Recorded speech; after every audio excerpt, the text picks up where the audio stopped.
कांग्रेस को उत्तर प्रदेश में जो सीट शेयरिंग हुई उसमें 17 सीटें मिली। इन 17 सीटों में से 13 सीटों पर कांग्रेस के प्रत्याशियों की तस्वीर साफ हो चुकी है, लेकिन अभी भी 4 सीटें ऐसी हैं जहां पर पेच फंसा है और जहां के प्रत्याशियों का ऐलान कांग्रेस नहीं कर पा रही है। इसमें मथुरा भी है और प्रयागराज भी है। लेकिन जिन 2 सीटों के बारे में हर तरफ चर्चा है और हर कोई जानना चाहता है कि आखिर वहां से चुनाव कौन लड़ेगा, वो 2 सीटें रायबरेली और अमेठी हैं। रायबरेली और अमेठी कांग्रेस की परंपरागत और पारिवारिक सीटें हैं। 2019 के चुनाव में रायबरेली में सोनिया गांधी की जीत हुई और 2019 के चुनाव में अमेठी में राहुल गांधी की हार हुई।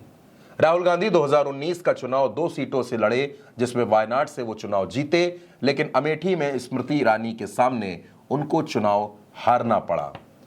दोस्तों, इससे पहले राहुल गांधी 3 बार इस सीट से सांसद बने, 2004, 2009 और 2014 में। सोनिया गांधी लगातार रायबरेली की सांसद हैं, लेकिन इस बार उन्होंने एक चिट्ठी लिखकर रायबरेली की सीट से चुनाव न लड़ने के संकेत बहुत पहले दे दिए थे और इसके बाद सोनिया गांधी राज्यसभा के लिए निर्वाचित हो गईं। यानी सोनिया गांधी रायबरेली से चुनाव नहीं लड़ रही हैं, ये बिल्कुल साफ है। ऐसे में कांग्रेस के हर नेता के मन में, हर कार्यकर्ता के मन में और देश के लोगों के मन में भी ये सवाल है कि आखिर रायबरेली का प्रत्याशी कौन होगा। राहुल गांधी वायनाड से चुनाव लड़ेंगे, ये साफ हो चुका है, इस बात का ऐलान हो चुका है। लेकिन सवाल ये भी है कि क्या 2019 की तरह राहुल गांधी इस बार भी 2 सीटों से चुनाव लड़ेंगे या फिर वो अमेठी की सीट को छोड़ेंगे। और अगर राहुल गांधी अमेठी की सीट से चुनाव नहीं लड़ते हैं तो फिर अमेठी का प्रत्याशी कौन होगा। सवाल तो रायबरेली की सीट को लेकर भी हैं कि क्या प्रियंका गांधी रायबरेली की सीट से अपना चुनावी डेब्यू करेंगी।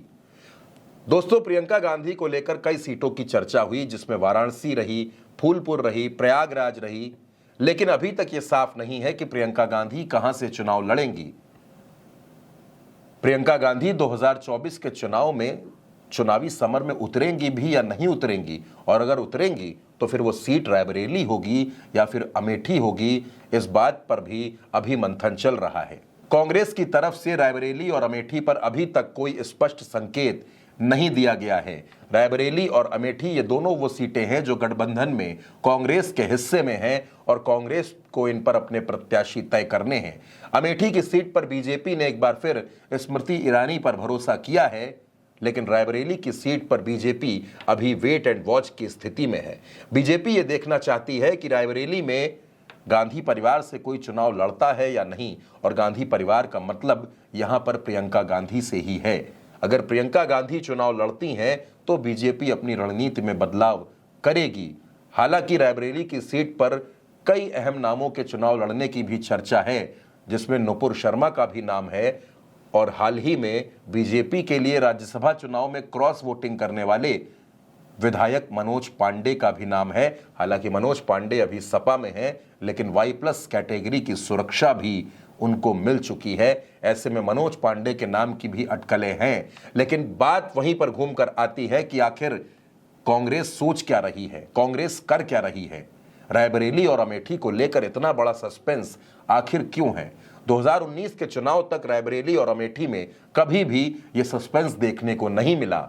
सोनिया गांधी रायबरेली से और राहुल गांधी अमेठी से चुनाव लड़ते चले आ रहे हैं। हालांकि कांग्रेस इस इंतजार में भी है, क्योंकि वरुण गांधी का टिकट बीजेपी ने पीलीभीत से काट दिया है और कांग्रेस के अधीर रंजन चौधरी कह चुके हैं कि अगर वरुण गांधी कांग्रेस में आते हैं तो हमें खुशी होगी। हालांकि इस बारे में कोई पुष्टि नहीं है कि वरुण गांधी कांग्रेस नेताओं के संपर्क में हैं या नहीं हैं और वो बीजेपी छोड़कर इधर आएंगे या नहीं आएंगे। लेकिन सवाल वही है कि आखिर प्रियंका गांधी रायबरेली से चुनाव लड़ेंगी या नहीं लड़ेंगी, और राहुल गांधी क्या 2 सीटों से चुनाव लड़ेंगे। पिछली बार के नतीजों को अगर देखें तो रायबरेली में सोनिया गांधी की जीत हुई, 5 लाख से ज्यादा वोट सोनिया गांधी को मिले, और रायबरेली में 4 लाख से ज्यादा वोट पाकर भी राहुल गांधी चुनाव हार गए। 2014 के चुनाव में राहुल गांधी ने स्मृति ईरानी को हराया था और 2019 में स्मृति ईरानी ने राहुल गांधी को हरा दिया। और अब एक बार फिर सियासी बिसात बिछ चुकी है। रायबरेली और अमेठी पर सस्पेंस बना हुआ है। दोनों ही सीटों पर कांग्रेस की तरफ से यह बात क्लियर नहीं है कि प्रत्याशी कौन होगा। दोनों सीटों पर गांधी परिवार से प्रत्याशी होगा भी या नहीं होगा, और अगर नहीं होगा तो क्या कांग्रेस अपनी इन परंपरागत सीटों को छोड़ देगी? क्या रायबरेली और अमेठी, जो कांग्रेस के लिए सबसे सेफ सीटें मानी जाती हैं, उन सीटों को ही कांग्रेस छोड़ देगी? फिलहाल इसका जवाब भविष्य की गर्त में है और ये देखना बेहद दिलचस्प होगा कि रायबरेली और अमेठी में कांग्रेस का प्रत्याशी कौन होता है।